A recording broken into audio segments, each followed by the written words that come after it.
Nós estudamos com o professor Levi o capítulo 2 de Daniel, certo? Capítulo 2, na quinta-feira passada, na primeira aula. No capítulo 2, nós aprendemos algumas coisas com o sonho de um rei, né? Um rei pagão, que tem o seu nome como Nabucodonosor, certo? E a gente aprendeu algo ali que era muito interessante, não só para os tempos de Daniel, nem de Nabucodonosor, mas também para o nosso tempo e o tempo do fim, na qual está relacionado à profecia. Aqui em Daniel capítulo 3, ele diz o seguinte: descreve uma história surpreendente dos dias de Daniel. O capítulo 3 de Daniel fala sobre um relato dos dias também de Daniel, que tem seu paralelo nos últimos dias mostrado no Apocalipse. Ou seja, meus amigos, a gente não vai conseguir estudar Daniel, certo? De forma separada do livro de Apocalipse. Em algum momento, o livro de Daniel ele vai se complementar com o livro de Apocalipse. Então, faz necessário, ao estudar o Apocalipse também com Daniel, e ao estudar Daniel juntamente com o Apocalipse, ok? Então, essa é a informação que nós temos quando nós vamos estudar profecias apocalípticas, né? Que é o caso de Daniel e Apocalipse, ok? Que são profecias relacionadas ao tempo do fim. Aqui nós temos, no capítulo 3, vocês viram lá com o professor Levi. Vocês estão me ouvindo bem aí? Tá tudo tranquilo? Senhor. Tá ok? Sim, dá para ouvir. Sim, estou ouvindo. Sim, né? Tranquilo. Tranquilo, então. Obrigado. Então, a gente tem no capítulo 2, com o professor Levi, que o rei Nabucodonosor ele teve um sonho de uma estátua. E esse sonho perturbou ele demais. Como que era essa estátua? Ela era composta por alguns metais. E esses metais começavam com a cabeça de ouro, que simbolizava Babilônia, que era o reinado de Nabucodonosor, que era o atual reino. Nós temos também um outro reinado que viria após Nabucodonosor, que é o peito e braços de prata, certo? Nós temos também o ventre e o quadris de bronze, o terceiro metal. Nós temos as pernas de ferro e temos também os pés de ferro e em parte barro. Então nós vimos aí que Nabucodonosor ele teve acesso a informações do futuro, vindas diretamente de Deus por meio do sonho que ele teve. E olha só que interessante, ele ficou sabendo de forma antecipada que o seu reino, de alguma forma, em algum momento passaria, certo? Isso é importante. Essa informação é importante porque, apesar de ter ouvido ali a interpretação por parte de Daniel, o rei Nabucodonosor teve uma postura diferente. E olha qual foi a postura de Nabucodonosor diante da interpretação de Daniel. Olha o que ele disse aqui, acompanhe comigo na leitura aí. Então, o rei Nabucodonosor se inclinou e se prostrou rosto em terra perante Daniel, e ordenou que lhe fizessem oferta de manjares e suaves perfumes. Disse o rei a Daniel: certamente, Daniel, o vosso Deus é o Deus dos deuses, e o Senhor dos reis, e o revelador de mistérios, pois pudeste revelar este mistério. Olha só, para vocês entenderem a dimensão do reconhecimento que Nabucodonosor teve diante da interpretação do sonho que ele mesmo teve e foi interpretado por Daniel. Ele exaltou o Deus de Daniel. Ele chegou a essa conclusão que o Deus de Daniel era o Deus verdadeiro. Era ele que era o Deus dos deuses, né? Senhor dos senhores, o revelador de mistérios.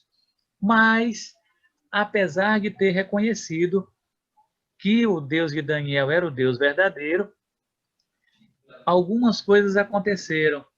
Olha o que diz aqui. Daniel, capítulo 3, onde a gente inicia o nosso tema, ele diz o seguinte: o rei Nabucodonosor fez uma imagem de ouro que tinha 60 côvados de altura e 6 de largura. Levantou-a no campo de Dura, na província da Babilônia. Então, o que aconteceu com aquele sonho que Daniel tinha tido? aliás, que Nabucodonosor tinha tido, de que no sonho de Nabucodonosor a estátua era cabeça de ouro, peito e braços de prata, ventre e quadris de bronze e pernas de ferro. E agora, no capítulo 3, nós temos Nabucodonosor mandando fazer uma estátua que ela é o que agora? Toda de ouro. Olha só que interessante. A estátua no capítulo 3 que Nabucodonosor manda fazer é toda de ouro. O que isso indica, né? Apesar de Nabucodonosor ter reconhecido que o Deus de Daniel era o Deus verdadeiro, ele não se conformou com a ideia de que o seu reinado passaria. Vocês conseguem entender a situação? Nabucodonosor não se conformou. Ele não ficou contente em saber que a cabeça era ele, que outros reinos viriam após o reinado dele. Inclusive, a informação é que quando Nabucodonosor tem esse sonho e essas informações, o seu reinado estava no apogeu, estava no ponto mais alto. Ele dominava toda a terra naquele momento que estava povoada. Então, ele era o grande rei naquele momento, né? Era ele quem dominava em todos os momentos ali, em todos os lugares. E ele chegou a essa conclusão, amigos, e ele fez ali uma estátua toda de ouro. O que essa estátua nos diz? Apesar de Nabucodonosor não ter ficado contente, olha o que acontece. Ele faz uma estátua toda de ouro, dizendo assim: eu não quero que o meu reinado passe, eu quero que o meu reinado seja longínquo, né, ou eterno. Então ele faz uma estátua toda de ouro, sendo que a estátua verdadeira era só a cabeça de ouro. E agora ele, não contente com a revelação, ele manda fazer uma estátua de ouro, toda de ouro, com 60 côvados de altura e 6 côvados de largura. E isso tem alguns simbolismos aí que a gente vai aprender ao longo do estudo. Certo? Agora eu pergunto, com que objetivo o rei fez essa estátua? Qual era o objetivo dele? E eu convido vocês a lerem na Bíblia comigo aí, Daniel capítulo 3, verso 2, e eu vou projetando aqui para vocês acompanharem, e quem tiver sua Bíblia, por favor, acompanhe na Bíblia aí com a gente, tá bom? Daniel capítulo 3, versículo 2, ele diz o seguinte: então o rei Nabucodonosor mandou ajuntar os sátrapas, os prefeitos, os governadores, os juízes, os tesoureiros, os magistrados, os conselheiros e todos os oficiais das províncias, para que viessem à consagração da imagem que o rei Nabucodonosor tinha levantado. Então, essa é a conclusão que ele chega. E no verso 3, continuando a leitura, ele diz assim: então se ajuntaram os sátrapas, os prefeitos, os governadores, os juízes, os tesoureiros, os magistrados, os conselheiros e todos os oficiais das províncias. Para o quê? Para a consagração da imagem que o rei Nabucodonosor tinha levantado. E estava em pé diante da imagem que Nabucodonosor tinha levantado. Então, olha só o que acontece aqui. Nabucodonosor se mostrou descontente com a ideia de que o seu reino passaria. Então, ele faz uma estátua toda de ouro e convida para que todos os seus governadores, os líderes políticos, viessem adorar aquela estátua. No verso 4 e 5, olha o que diz aí, continuando a leitura, acompanhem comigo. Nisto, o arauto apregoava em alta voz: ordena-se a vós outros, ó povos, nações e homens de todas as línguas, no momento em que ouvirdes o som da trombeta, do pífaro, da harpa, da cítara, do saltério, da gaita de foles e de toda a sorte de música, vos prostrareis e adorareis a imagem de ouro que o rei Nabucodonosor levantou. Olha que cenário que Nabucodonosor criou em volta da estátua de ouro. Tentem imaginar a que ponto esse rei descontente com a interpretação divina chegou, né? Ele faz essa estátua de ouro com que intenção? Qual era o objetivo dele? Em confrontar aquela interpretação que Deus havia dado em Daniel capítulo 2, de que o seu reinado passaria. Então ele convida todo o seu reinado e aqueles a qual ele julgava, né? Ele estava por cima como autoridade, a adorarem uma falsa imagem, né, toda de ouro, que simbolizava o seu reinado, confrontando a ideia divina de que o seu reino passaria.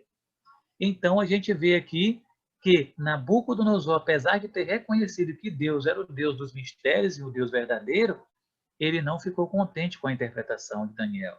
Olha só como que o ser humano se comporta por meio desse tipo das revelações divinas, né? Nós temos vários comportamentos quando Deus revela os mistérios aos seres humanos.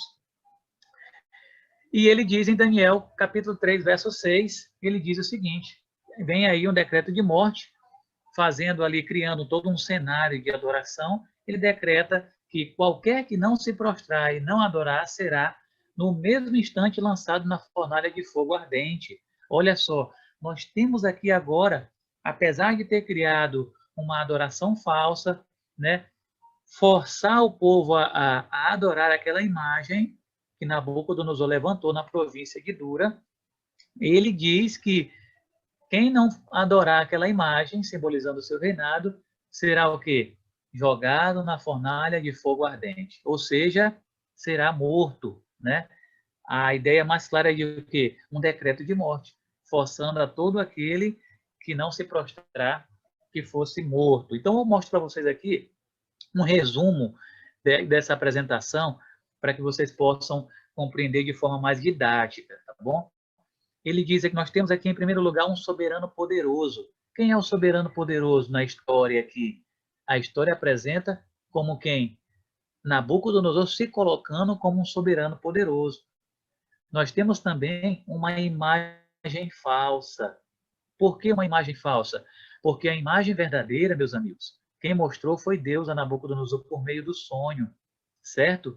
E na imagem do sonho, que era a imagem verdadeira, Dona Ivonete, Cátia, Valões, a imagem verdadeira que Deus mostrou era que alguns reinados viriam após o reinado de Nabucodonosor, até chegar aos pés de barro e de ferro.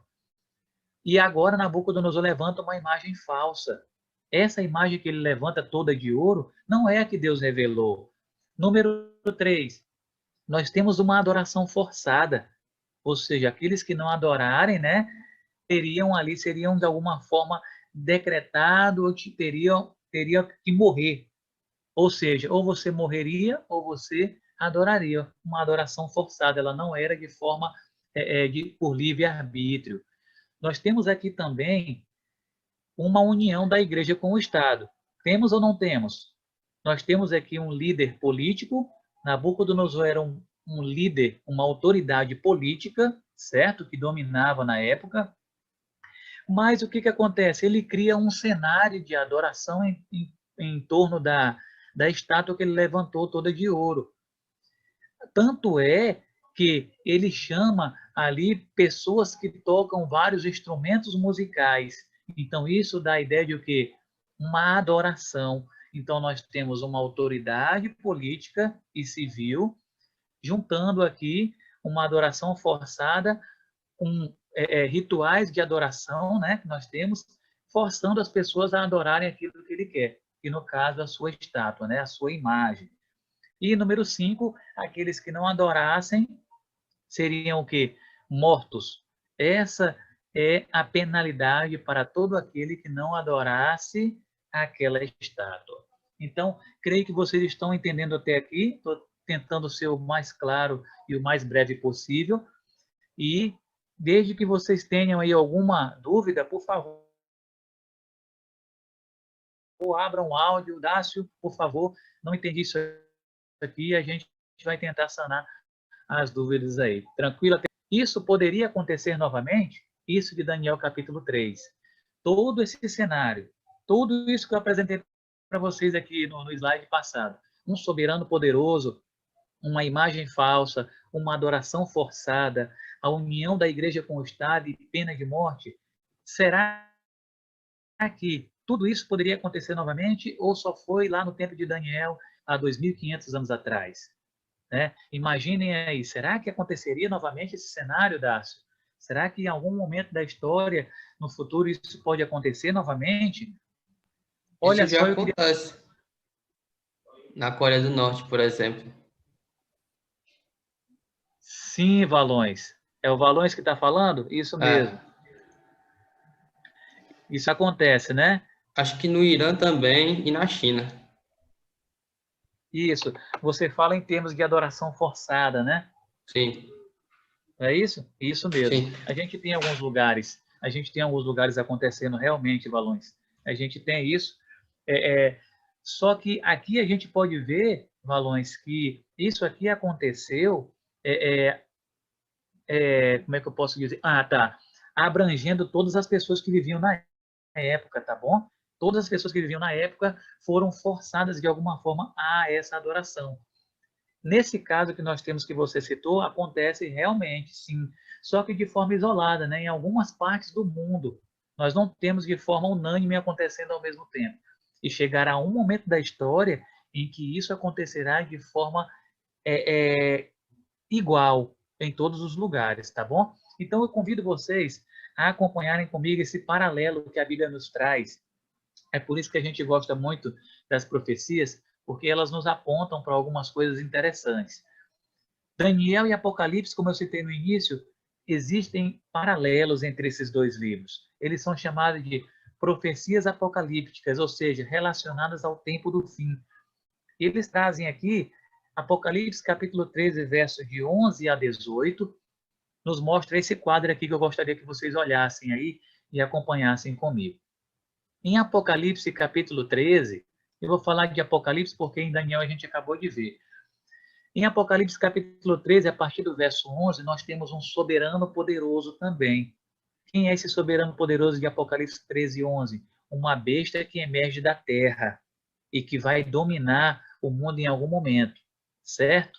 Ela faz alusão a também esse soberano poderoso de Daniel, como Nabucodonosor, lá da Babilônia, certo? Em Apocalipse capítulo 13, verso 14, nós temos também uma imagem falsa. Se vocês leem aí Apocalipse capítulo 13, verso 14, em um outro momento, para acompanhar esse quadro, vocês vão ver que essa besta que emerge da terra, ela faz uma imagem à primeira besta, certo? E uma adoração forçada, um pouquinho abaixo no quadro aí, de Apocalipse capítulo 13, verso 15, é a primeira besta, que é Apocalipse 13, verso 14, forçando a todos aqueles a adorarem a primeira besta, que é a besta que emerge da água, certo? Então, nós temos aí uma mesclagem entre Daniel e Apocalipse. E eles fazem um paralelo. Nós temos também, em Apocalipse 13, verso 12, a união da igreja e o Estado, aonde por meio da besta que emerge da terra, que é um poder religioso, vai usar as autoridades civis para que forcem as pessoas que são contrárias às suas ideias a adorarem a primeira besta, aquela que faz sinais e prodígios. Então, nós teremos por meio disso, em algum momento, esse cenário formado, meus amigos, e em algum momento as coisas ficarão pior ao ponto de vir também um decreto de morte para todo aquele que não adorar a primeira besta e não fazer uma devoção a ela de forma pessoal e coletiva, será morto. Então, temos aqui um outro cenário em Apocalipse, certo? Fazendo esse paralelo com Daniel, apontando para que esse evento, apontando de alguma forma que esse evento acontecerá novamente. Olha só que interessante são as profecias. A dona Ivonete quer falar alguma coisa, dona Ivonete? Eu vi ela tocando na tela e não estou lhe ouvindo ainda. Pode abrir seu áudio aí. Ah, sim. Oi. Oi, tá me ouvindo? Positivo, estou lhe ouvindo. Tá. Pois quando fala assim, a besta que emerge do mar, eu não entendi essa parte. Sim. Ah, tá. Sobre o paralelo, né? É esse paralelo da besta que emerge da terra? Isso. Certo? É que a gente está fazendo um paralelo entre Daniel e Apocalipse, correto? E aí eu citei que, quando você estuda Daniel, você vai ver o cumprimento das profecias de Daniel sendo complementadas lá em Apocalipse. Ou seja, quando estudamos Daniel, nós temos que também pegar o Apocalipse em algum momento e fazer um paralelo ali. As profecias de Apocalipse, de Daniel, aliás, elas também têm cumprimento lá em Apocalipse. E aí o quadro nos apresenta um soberano poderoso que vai acontecer num futuro, lá em Apocalipse capítulo 13, verso 11, que é a besta que emerge da terra. Quem é essa besta que emerge da terra? É um poder religioso, certo? Que vai se atribuir de algumas autoridades, fazendo forçar as pessoas a adorar a besta que emerge do mar. Correto? Então, nós temos aqui em Apocalipse 13 duas bestas, uma que emerge do mar e a outra que emerge da terra, certo? A gente não vai se aprofundar em Apocalipse agora, porque a gente em algum momento vai chegar lá, mas a gente está fazendo só alguma alusão, tá bom? Para vocês terem uma ideia de como que os dois livros se complementam aí, tá ok? É que sou meio apressado. Entendi. Então, a gente vê aqui que o quadro ele se completa. Por isso que a gente vai chegar lá em Apocalipse ainda e vai esclarecer alguns fatos. E por último, nós teremos aqui a resposta da pergunta passada, era essa aqui, ó. Deixa eu mostrar aqui a vocês. Se o que aconteceu em Daniel, capítulo 3, todo esse cenário de adoração, irá acontecer novamente. E aí Apocalipse nos mostra que vai acontecer tudo de novo, como aconteceu em Daniel capítulo 3. Vai acontecer no futuro. O cenário está se formando para que tudo isso aconteça. Mas a história de Daniel diz que nem todos se prostraram. Aqueles que leram o livrinho lá, né, Kátia? Aqueles que leram o livrinho lá, que acompanharam a leitura, Valões, Dona Ivonete, se vocês acompanharam a leitura do livro, ou até da Bíblia também, vocês vão ver que 3 pessoas não se prostraram. E aí eu queria convidar vocês a lerem comigo aí esses versos aí, por favor. Vamos ler aqui juntos. Daniel capítulo 3, versos de 6 a 12. A gente tem que ler esses versículos para que a gente possa ter aí de forma mais dinâmica, tá bom? E didática também, o aprendizado. Vamos lá. Apocalipse capítulo 3, versos de 6 a 12. Olha o que diz aí. Ele diz o seguinte: qualquer que não se prostrar e não a adorar será, no mesmo instante, lançado na fornalha de fogo ardente. Verso 7. Portanto, quando todos os povos ouviram o som da trombeta, do pífaro, da harpa, da cítara, do saltério, de toda sorte de música, se prostraram os povos, nações e homens de todas as línguas, e adoraram a imagem de ouro que o rei Nabucodonosor tinha levantado. Versículo 8. Ora, no mesmo instante, se chegaram alguns homens caldeus e acusaram os judeus. Disseram ao rei Nabucodonosor: ó rei, vive eternamente. Tu, ó rei, baixaste um decreto pelo qual todo homem que ouvisse o som da trombeta, do pífaro, da harpa, da cítara, do saltério, da gaita de foles e de toda sorte de música se prostraria e adoraria a imagem de ouro. E qualquer que não se prostrasse e não adorasse seria lançado na fornalha de fogo ardente. Há uns homens judeus que tu constituíste sobre os negócios da província da Babilônia, Sadraque, Mesaque e Abednego. Estes homens, ó rei, não fizeram caso de ti. A teus deuses não servem, nem adoram a imagem de ouro que levantaste. Então, o que nós temos aqui? Verso 12, nós fechamos aqui a leitura. Nós temos aqui, eu coloquei na imagem ilustrativa, muitas pessoas aí abaixadas, né, se prostrando, aí se curvando, e temos ali 3 jovens que não se curvaram. Olha só como que é a questão da influência, né? Nós, trazendo aqui para o nosso momento atual, nós somos de alguma forma influenciados todos os dias pelo meio em que vivemos. E apesar dessa influência ser forte sobre nós, esses 3 jovens demonstram que nós podemos ser diferentes, mesmo no meio que nós vivemos, independente das influências que nós sofremos. E eles permaneceram fiéis. Olha só, apesar de ter tido um decreto, eles permaneceram fiéis. E o interessante é que os caldeus, que faziam parte da liderança política de Nabucodonosor, vieram diante do rei para acusar esses 3 jovens. E vocês percebam que eles não estavam contentes por terem esses 3 jovens como líderes, porque eles também eram líderes. Vocês lembram que quando Daniel é levantado como governador, ele leva a causa dos 3 amigos dele diante do rei Nabucodonosor para trazer os 3 jovens para serem líderes como eles.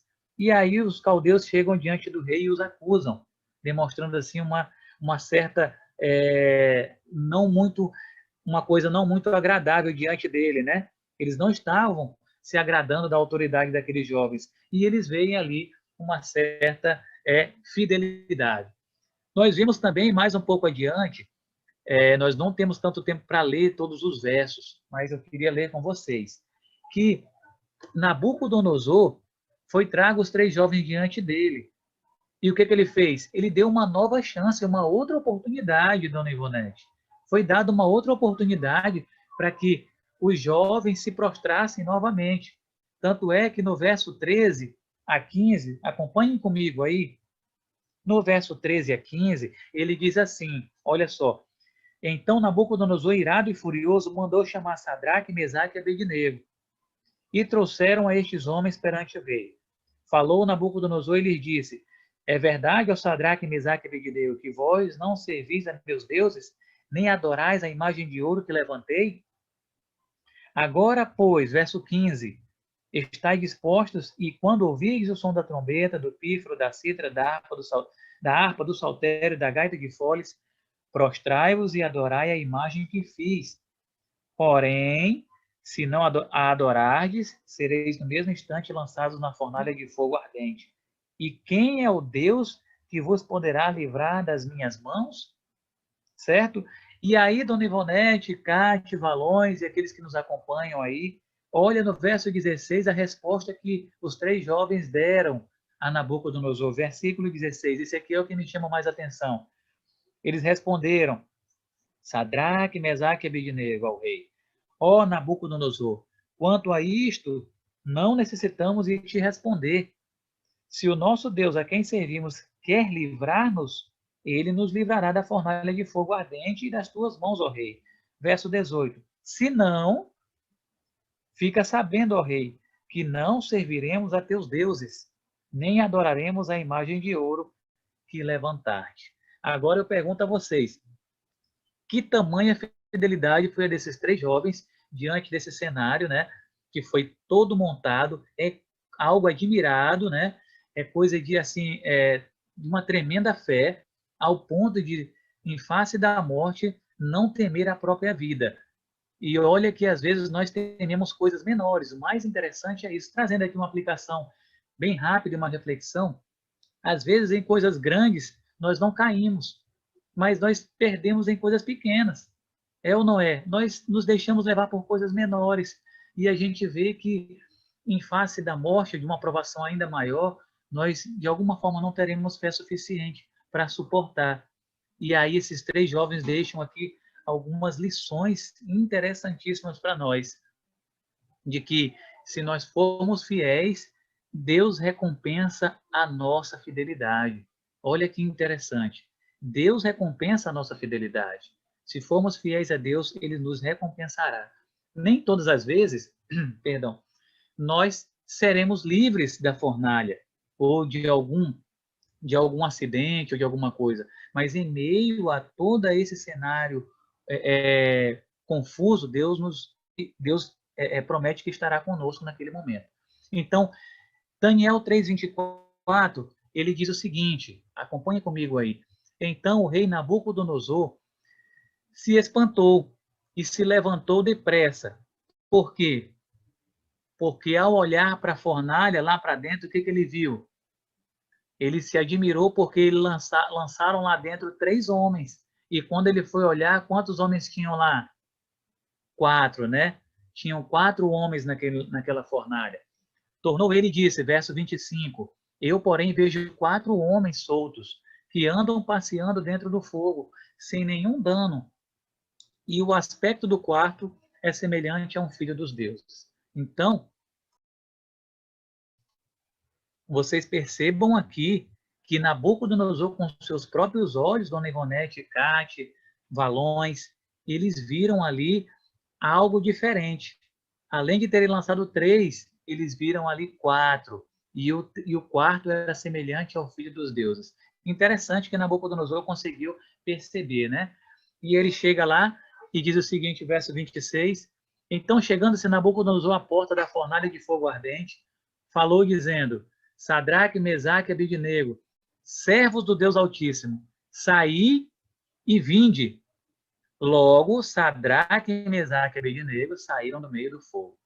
E aí, o relato bíblico nos diz, no verso 27, e os sátrapas, olha só, e os sátrapas, os prefeitos, os governadores e os conselheiros do rei, estando reunidos, viram que o fogo não tinha tido poder algum sobre os corpos destes homens, nem foram chamuscados os cabelos da sua cabeça, nem sofreram mudança os seus mantos, nem sobre eles tinha passado o cheiro de fogo. É algo impressionante, é algo milagroso, algo sobrenatural aconteceu naquele momento.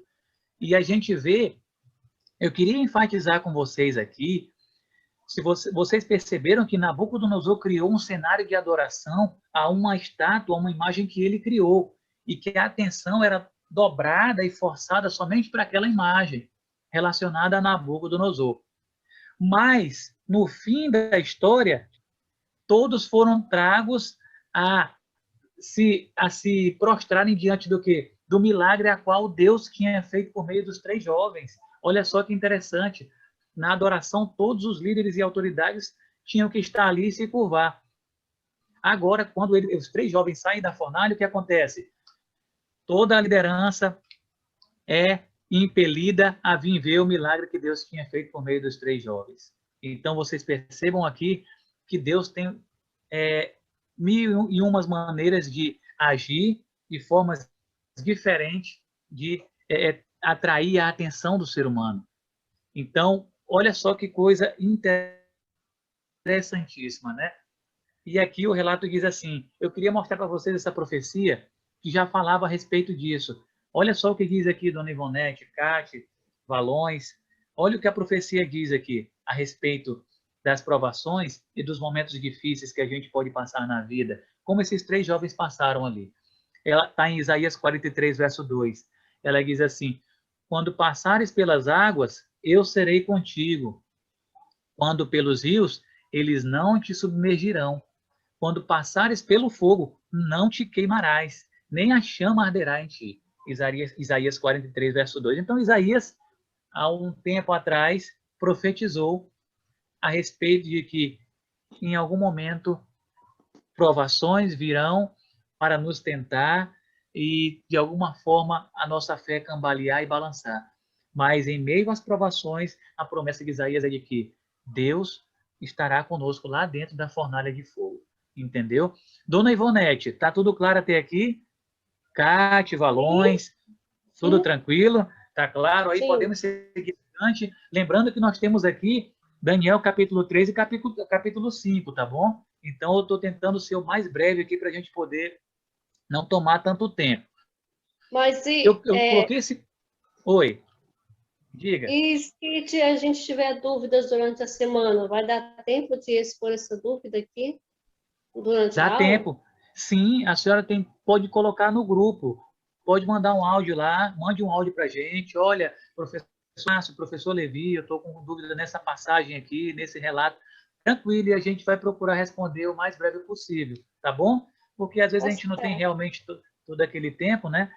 Mas a senhora fique à vontade, aí, tanto a Cátia como também os Valões, fiquem à vontade em expor as dúvidas aí para a gente poder sanar.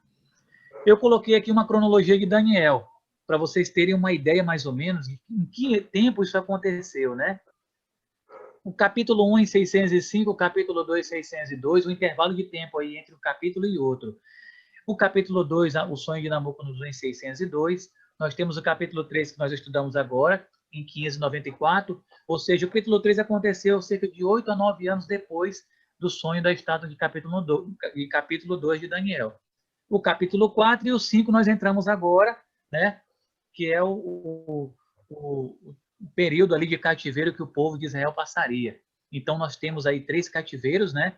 Cativeiro egípcio, cativeiro assírio e o cativeiro babilônico, que é na qual esse que nós estamos aí entrando nesse momento. Dona Ivonete, Cátia e Valões, eu apresento para vocês agora uma profecia de Jeremias, já tratava de Daniel, capítulo 5, cerca de 150 anos antes. Ele já profetizou a respeito de que o povo de Deus passaria por um cativeiro, seria levado cativo e seriam ali, de alguma forma, escravizados. E olha o que Jeremias fala no capítulo 25, verso 11. Ele diz o seguinte: toda esta terra virá a ser um deserto e um espanto. Estas nações servirão ao rei da Babilônia 70 anos. Entrando agora no capítulo 5 de Daniel, Jeremias, cerca de 150 anos antes, já profetizou acerca de um cativeiro que o povo de Deus passaria. E então, nós chegamos aqui também, Jeremias, no verso 12, ele diz assim: acontecerá, porém, que quando se cumprirem os 70 anos, olha só, castigarei a iniquidade do rei da Babilônia e a desta nação, diz o Senhor, como também a da terra dos caldeus, farei deles ruínas perpétuas.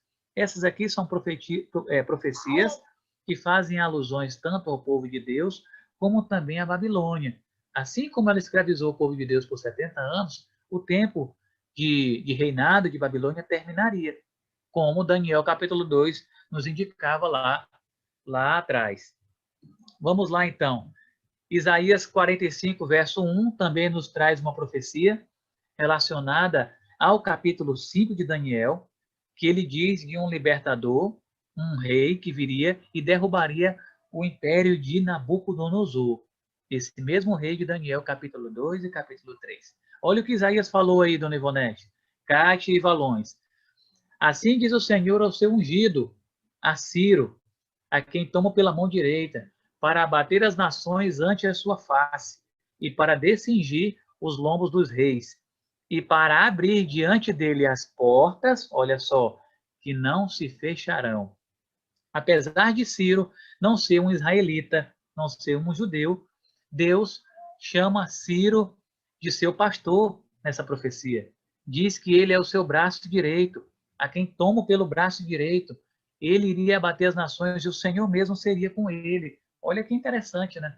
Deus tem ali Ciro como o libertador do seu povo. Isaías 44, verso 27 e 28, ele diz assim também, relacionado à Babilônia, a queda de Babilônia. Ele continua dizendo: que digo a profundeza das águas? Seca-te, e eu secarei os teus rios. Que digo de Ciro? Ele é meu pastor e cumprirá tudo o que me apraz. Que digo também de Jerusalém? Será edificada, e o templo será o quê? Será fundado. Então, eu coloquei aqui algumas profecias que se antecipavam ante os relatos de Daniel, e eles apontam aí para o capítulo 5, que nós vamos entrar, que nós já entramos na realidade, para estudar nesse momento, tá bom? Então, temos aí 70 anos de escravidão, tá bom? E que o povo de Deus passaria 70 anos de escravidão, que começaria em 606 e terminaria em torno de 536, 539, tá bom? Mais ou menos nesse período aí de 70 anos, certo? Temos aqui agora o cumprimento da profecia. Olha o que diz aqui. Daniel, capítulo 5, verso 1. Acompanhem na sua Bíblia aí, ou então leiam comigo aqui no slide, tá bom? Mas não deixem de acompanhar para que vocês não possam perder o raciocínio. Daniel, capítulo 5, verso 1. O rei Belsazar deu um grande banquete a 1000 dos seus grandes e bebeu vinho na presença dos 1000. Belsazar, a informação que nós temos é que Belsazar, ele é neto de Nabucodonosor, certo? Ele era casado com uma das filhas aliás, ele era casado com uma das filhas de Nabucodonosor, e Belsazar era filho de Nabonido, que era corregente com ele. Nabonido tinha viajado, então Belsazar ficou no comando. Enquanto seu pai estava viajando, Belsazar tomou de conta do reinado, olha só. E nesse período, quando ele estava dando um banquete ali para 1000 dos seus homens, olha o que ele teve a audácia de fazer. Ele fez algo que nem o seu avô, Nabucodonosor, quando invadiu Babilônia, teve ali assim, uma certa coragem para fazer com respeito ao Deus de Daniel. Olha o que ele fez. Ele pegou, ao dar o banquete, o que ele colocou ali? Enquanto, Daniel capítulo 5, verso 2, acompanhem comigo aí. Enquanto Belsazar bebia e apreciava o vinho, em alta noite, quando ia ali quase todos embriagados, ele mandou trazer os utensílios de ouro e de prata, que Nabucodonosor, que na realidade é seu avô, né, mas a Bíblia chama de pai, porque a cultura atribuía isso, que Nabucodonosor, seu pai, tirara do templo, no templo lá do cativeiro. Então, esses utensílios estavam em Jerusalém, e Nabucodonosor trouxe para a casa do seu Deus Marduk. E agora, Belsazar, ao dar um banquete, ele manda trazer os utensílios da casa de Deus, para que neles bebessem o rei e os seus grandes, as suas mulheres e concubinas. Meus amigos, Dona Ivonete, Cátia e Valões, Belsazar fez algo que estava profanando os utensílios sagrados, era coisa sagrada, era coisa que era usada para cultuar o nome de Deus na sua casa. Então, ele fez algo que nem seu pai, que invadiu Jerusalém na época, teve coragem de fazer. Apesar de ter trago os utensílios, ele deixou guardado. Ele não fez isso, ele não insultou o Deus de Daniel. E Belsazar, afrontando ali o Deus de Daniel, ele traz esses utensílios e ele faz isso bem aqui, ó, que foi o ápice da profanação que ele fez com os utensílios. Eles beberam o vinho com os utensílios da casa de Deus, e ao beber o vinho, o que eles fizeram, Dona Ivonete? Deram o quê? Deram louvores aos deuses de ouro, de prata, de bronze, de ferro, de madeira e de pedra. Esses materiais aqui, esses metais, são familiares para a senhora, Cátia e Valões? Eles são familiares? O ouro, a prata, o bronze e o ferro? Olha só o que Belsazar fez. Pegou os utensílios da casa de Deus, bebeu o vinho dentro dos utensílios e deu louvores aos deuses de ouro, prata, bronze e ferro. Ou seja, confrontando aquela interpretação que Daniel tinha dado em capítulo 2, na qual ele ficou sabendo, de alguma forma, e agora ele confronta, embriagado, ele confronta a interpretação divina. E por meio disso, ele, de alguma forma, é levado a juízo, certo? Ele profanou o nome de Deus por meio dos seus utensílios. E aí, Daniel capítulo 5, nos versos 5 e 6, diz assim o relato. No mesmo instante, apareceram os dedos de mão de homem e escreviam defronte do candeeiro na caiadura da parede do palácio real. E o rei via os dedos que estavam escrevendo. Então se mudou o semblante do rei e os seus pensamentos o turbaram. As juntas dos seus joelhos se relaxaram, ou seja, batiam uma nas outras, certo? E os seus joelhos batiam um no outro. Olha só, será que Belsazar tremeu em meio a um relato ali, a algo sobrenatural que estava acontecendo, e o relato que estava sendo escrito por aquela mão, por aqueles dedos? Então, entraram todos os sábios do rei, mas não puderam ler a escritura, nem fazer saber ao rei a sua interpretação. Amigos, no capítulo 2, quando Nabucodonosor recebe o sonho divino ali, Deus deu a interpretação, o dom de interpretar o sonho a Daniel, seu servo, certo? Dando ali uma autoridade de que só quem pode interpretar as coisas de Deus são pessoas que são consagradas a Ele. Que tem nesse relato de Daniel capítulo 5, a mão era divina. Ela era algo enviada por Deus, escrevendo na parede um juízo a Belsazar. Então, ao Belsazar trazer os seus magos, encantadores e feiticeiros e sábios da Babilônia para interpretar, eles não puderam fazer nada. Eles não conheciam o Deus de Daniel. Como eles poderiam interpretar uma ideia de que Deus estava trazendo um juízo enviado diretamente de Deus? Então, o que Belsazar teve que fazer? Ele teve que trazer alguém para interpretar o sonho. Mas antes, alguém entrou na história. Olha quem entra na história aqui. A rainha, que era a esposa de Nabucodonosor, certo? A essa altura, Nabucodonosor tinha morrido, e aí a sua esposa continua aqui. E ela está aqui no reinado acompanhando seu neto ali. E ele diz o seguinte, a rainha mãe, certo? Aliás, a rainha mãe disse o seguinte, há no teu reino, Belsazar, um homem que tem o espírito dos deuses santos. Nos dias de teu pai, se achou nele luz e inteligência e sabedoria como a sabedoria dos deuses. Teu pai, o rei Nabucodonosor, sim, teu pai, ó rei, o constituiu chefe dos magos, dos encantadores, dos caldeus e dos feiticeiros. Então, acontece que a rainha entra na história, esposa de Nabucodonosor, e dita agora, fala que no tempo de Nabucodonosor aconteceu algo dessa mesma natureza. E aí tinha um homem lá no reinado de Nabucodonosor que interpretou o sonho, que tinha nele sabedoria, o espírito dos deuses santos e tudo mais. E ela dá a ideia de que Daniel estava no seu palácio, né? Ainda ali. A essa altura aqui, lembrando que o cativeiro babilônico, quando Daniel foi levado ao cativeiro, ele tinha 18 anos de idade, aproximadamente 17 a 18 anos de idade. Nós estamos aqui perto de 539, perto da libertação deles. Então, temos aqui 2 anos antes, 536 a 537, Daniel estava aproximadamente com 86 a 90 anos de idade, já era um idoso na realidade.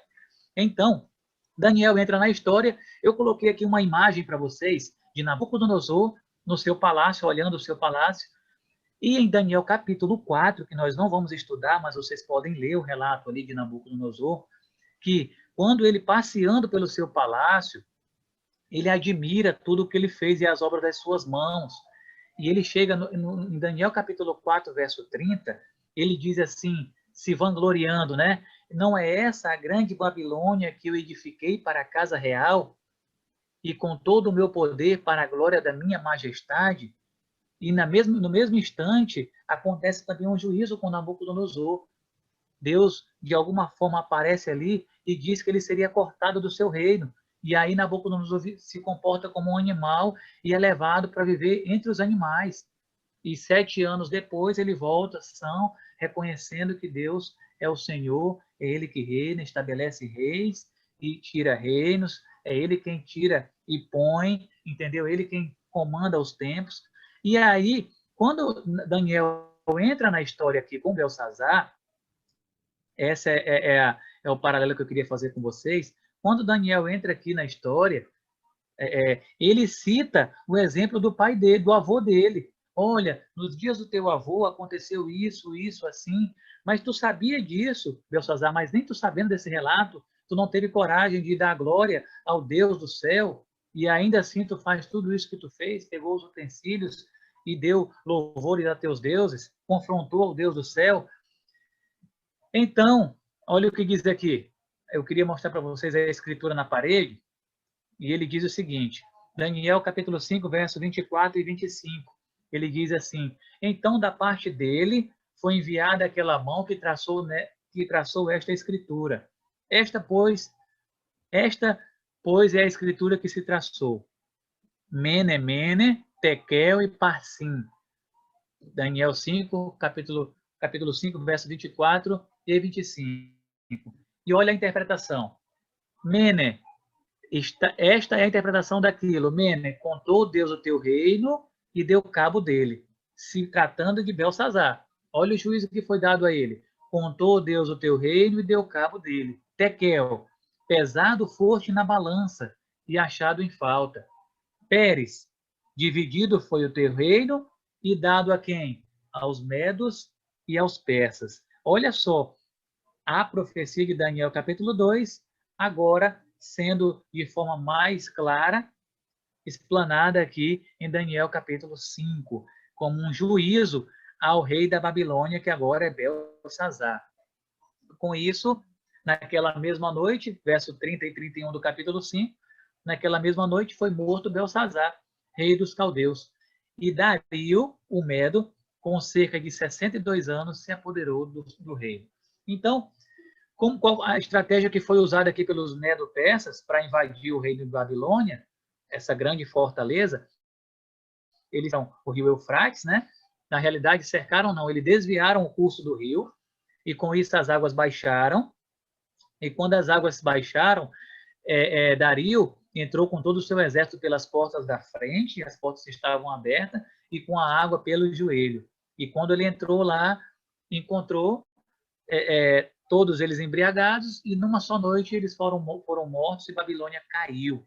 Babilônia caiu sem que fosse derramada uma gota de sangue. E aí, para questão de informação, aqui está uma imagem um pouco tosca, né?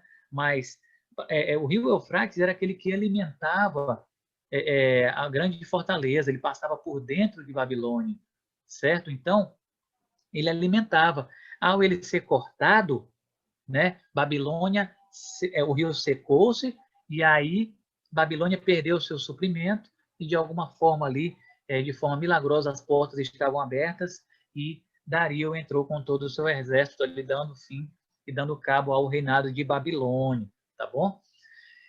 Esse aqui é uma ilustração do cilindro de Ciro, né? Ele se encontra no Museu Britânico hoje, tá bom? Ele se encontra no Museu Britânico, e é uma forma de que os Medo-Persas encontraram de manter esse relato vívido, né? E ele diz assim: vitorioso Ciro foi recebido pelo povo da Babilônia como seu povo governante e entrou na cidade em paz. Olha só, entrou em paz. Ele exalta os esforços de Ciro como um benfeitor dos cidadãos da Babilônia, responsável por melhorar suas vidas. E o povo ainda se agradeceu, porque saíram de um jugo pesado, né? E receberam aí um rei que, de alguma forma, foi um benfeitor para eles, para a população da época. A pergunta que eu faço a vocês, meus amigos, Cate, Valões, para a gente finalizar aqui o nosso estudo, a pergunta que eu faço é: como essa história se relaciona aos nossos dias, né?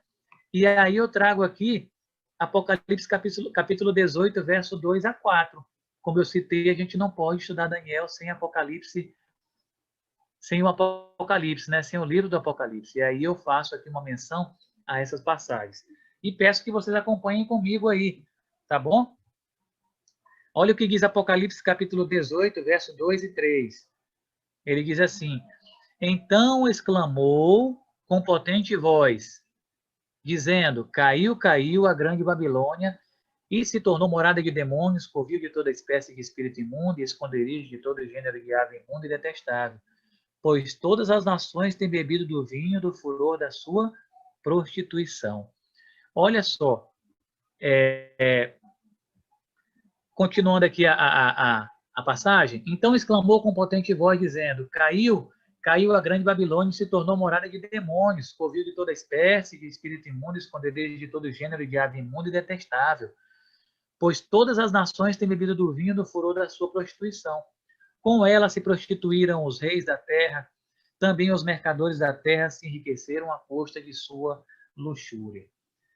A alusão que nós temos aqui é de que aquela Babilônia física do tempo de Daniel, ela foi destruída, é certo? Isso é certo, correto. Mas Daniel faz alusão a uma Babilônia espiritual que ocorreria no tempo do fim, nos nossos tempos.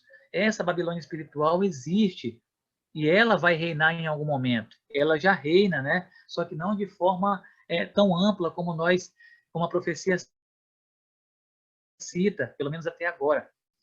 Então, Apocalipse 16, verso 12, nos traz uma ideia bem interessante e um paralelo.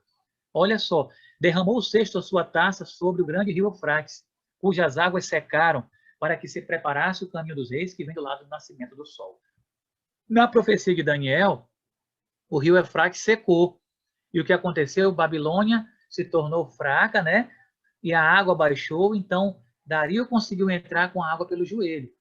Já na Babilônia espiritual, que é a Babilônia que existe em nossos tempos, que significa confusão de religião, ela vai ser secada e minada por meio de tudo aquilo que a alimenta. Em algum momento, Deus vai vir e vai secar a fonte de Babilônia espiritual, que é essa confusão de religião que existe em nosso meio hoje. E então virá o caminho dos reis que vem do lado do nascimento do sol. O sol, meus amigos, é um simbolismo de Cristo e sua justiça, e os reis que vêm do lado do nascimento do sol, que também faz uma alusão a Ciro, ao entrar Ciro e Dario entrar e invadir Babilônia, e aqui vem Jesus, né, para invadir e dar fim, invadir não, para entrar, né, se apoderar ali do trono da nossa terra, né, tomar aquilo que Satanás usurpou de alguma forma, por meio de Babilônia, e agora Jesus vai reinar em nossos dias, nós cremos, é claro, e de alguma forma tudo isso será destruído. E aqui eu trago um quadro, quase que finalizando a nossa apresentação, um quadro de que vocês poderiam aí de alguma forma ter uma ideia mais clara, tá bom?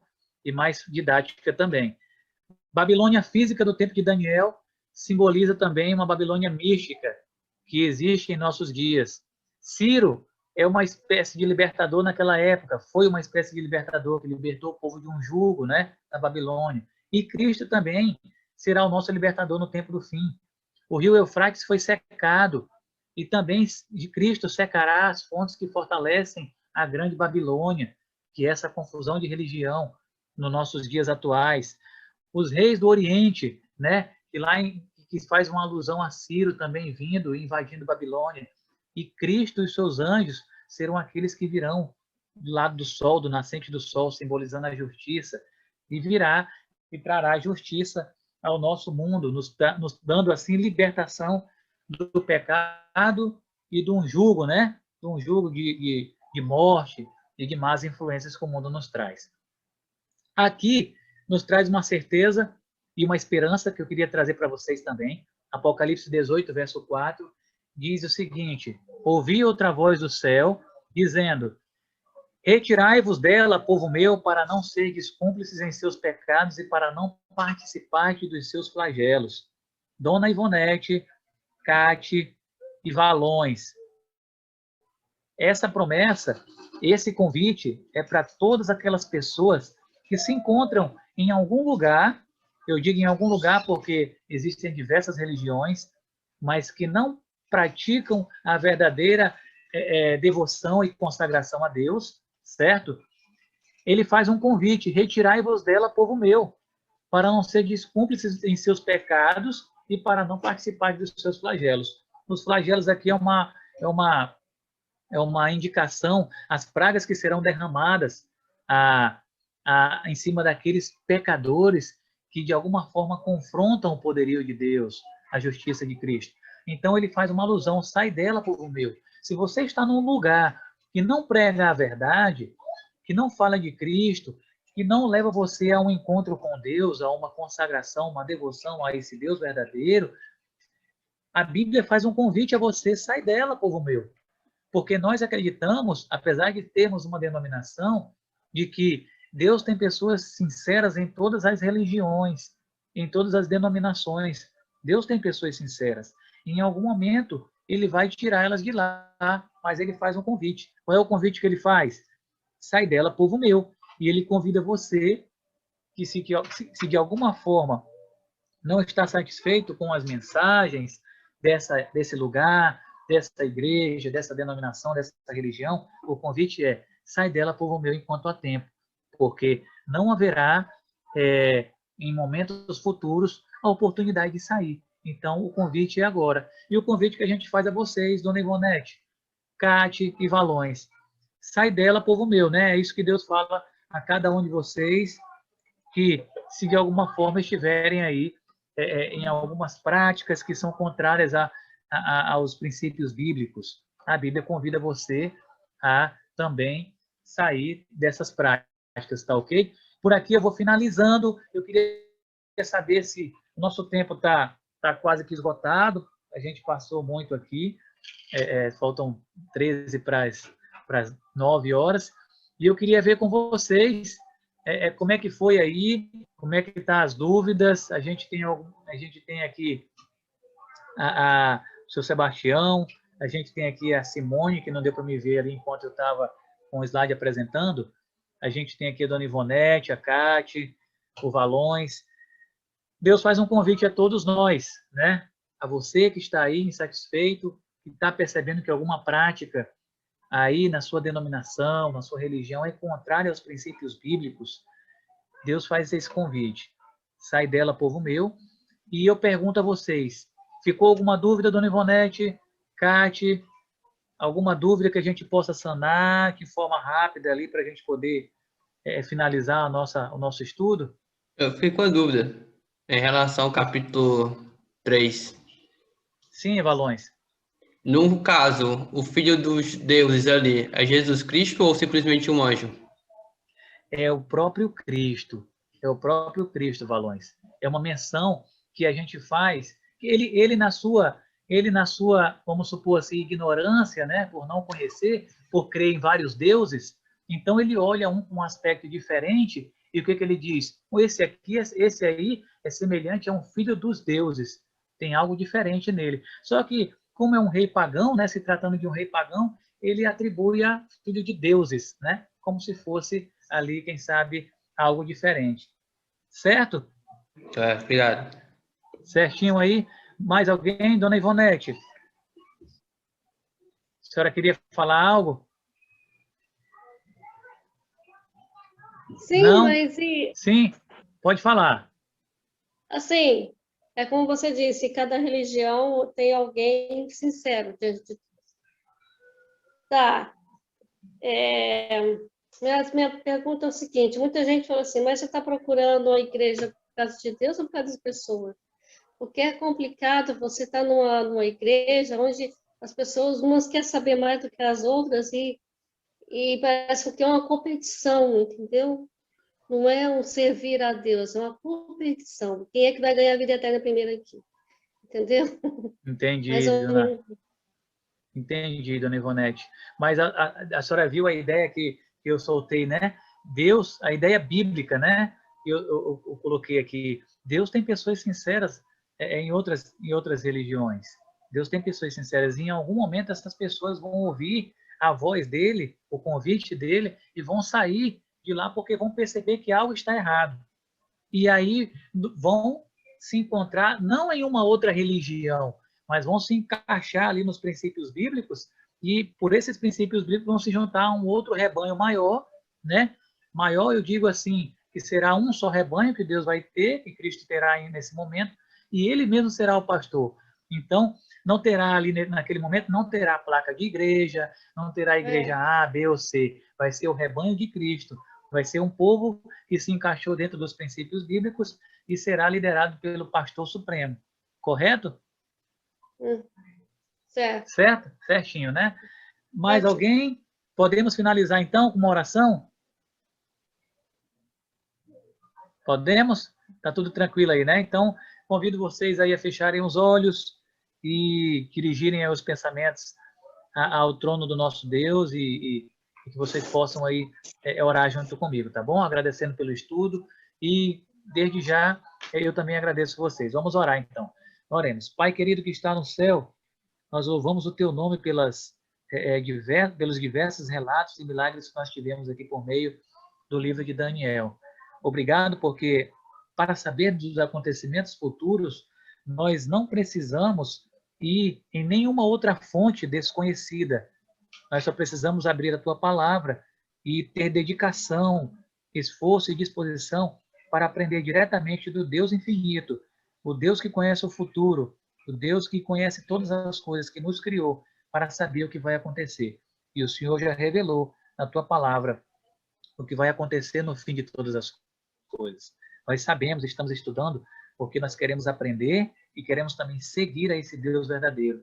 O mesmo Deus de Daniel, que agiu no tempo de Daniel, ele é o mesmo hoje, nós cremos que agirá também. E está agindo em prol dessas pessoas que aqui estão. Nós temos aqui a Dona Ivonete, temos aqui a Cate, temos aqui o Levi, a Dona Maria Maia, o seu Sebastião, nós temos aqui a Simone, o Valões, pessoas que se dispuseram a ouvir a tua palavra, e nós te pedimos aqui, todos juntos, de forma especial, que o Senhor continue nos dando disposição para continuar estudando a tua palavra. Que os momentos corriqueiros do dia não venham tomar de nós não só a disposição e nem a energia também, para que nós venhamos gastar tempo e raciocínio com a tua palavra também, Senhor. Te agradeço pela vida deles, nós te agradecemos pelas declarações bíblicas e pelos relatos aqui que foram apresentados. Te pedimos as tuas bênçãos e o perdão dos nossos pecados, nos méritos de Cristo Jesus, te oramos. Amém.